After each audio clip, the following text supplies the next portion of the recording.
তো রান্নাবান্না পুরোপুরি কমপ্লিট। একটা জিনিস তোমার সাথে শেয়ার করি। এই দেখো কাটা চচ্চড়ি হচ্ছে। কে কে ভালোবাসো বলো তো? আমার তো ভীষণ ভালো লাগে। মুড়োটা পুরো একদম ভেঙে গেছে। আর এটা একটা গোটা মাছ, মাছটা দিয়েছি আর এরকম শুকনো শুকনো রেখে দিচ্ছি। আর খুব সুন্দর একটা এসছে শুকনো শুকনো ভাতে, ভীষণ ভালো লাগবে খেতে। এটা করছিলাম একরকম, হয়ে গেল আরেক রকম। তো যাই হোক, চেষ্টা করেছিলাম এটা অন্যরকমভাবে করতে, হয়ে গেল অন্যরকম। তো যাই হোক, আজকে দুবেলা এইটা আমি ভাত দিয়ে খাবো। উফ, কি ভালো যে লাগবে খেতে।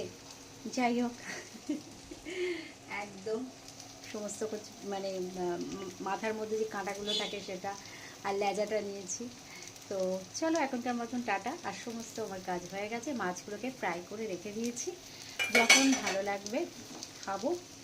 আর ফ্রিজে মাছ ফ্রাই থাকলে সেটা খারাপ হয় না, একটু গরম করে খেয়ে নিলেই হয়ে যাবে। তো চলো এখনকার মতন টাটা। আর ভিডিওটা ভালো লাগলে প্লিজ একটা লাইক কমেন্ট শেয়ার করো, আর সাবস্ক্রাইব করতে ভুলো না। চলো এখনকার মতন টাটা।